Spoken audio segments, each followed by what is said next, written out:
तो देश की अर्थव्यवस्था को लेकर लगातार राजनीति बढ़ती जा रही है। ऐसे में कांग्रेस काल में वित्त मंत्री रहे पी चिदम्बरम ने सरकार पर अनोखे अंदाज में निशाना साधा।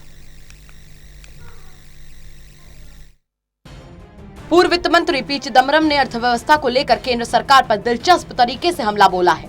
उन्होंने बुधवार को एक ट्वीट किया जिसमें उन्होंने प्रधानमंत्री नरेंद्र मोदी का एक बहुत ही पुराना ट्वीट शेयर किया और इस ट्वीट के जरिए ही उन्होंने मोदी सरकार पर निशाना साधा। पीएम मोदी के 30 नवंबर 2013 को किए गए इस ट्वीट में तत्कालीन मनमोहन सरकार में वित्त मंत्री पी चिदम्बरम को राजनीति छोड़कर अर्थव्यवस्था पर ध्यान देने की सलाह दी गई थी। इस पर चिदम्बरम ने कहा कि वो भी पीएम मोदी से यही कहना चाहते हैं। चिदम्बरम की ओर से शेयर किए गए इस ट्वीट में पीएम मोदी ने लिखा था, अर्थव्यवस्था मुश्किल में है, युवाओं को नौकरी चाहिए, छिछली राजनीति करने के बजाय अर्थव्यवस्था को देखिए। चिदम्बरम जी, जिस काम की जिम्मेदारी है उस पर ध्यान दीजिए। इस पर चिदम्बरम ने अपने ट्वीट में लिखा, आदरणीय प्रधानमंत्री जी, मुझे भी आपसे यही कहना है। बता दें कि कोरोना वायरस से पहले ही भारतीय अर्थव्यवस्था सुस्त चल रही थी। वहीं एविएशन सेक्टर, एनबीएफसी सेक्टर और ऑटो सेक्टर बुरी तरीके से प्रभावित थे, लेकिन कोरोना वायरस से देश की अर्थव्यवस्था पस्त हो चुकी है। सोमवार को केंद्र सरकार ने जीडीपी के आंकड़ों को जारी किया।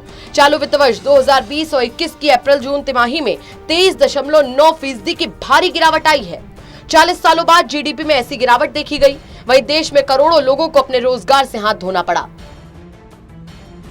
वित्त मंत्री निर्मला सीतारमण ने जीडीपी काउंसिल की बैठक के बाद कोरोना वायरस महामारी को एक्ट ऑफ गॉड यानी कि दैवीय आपदा बताया था।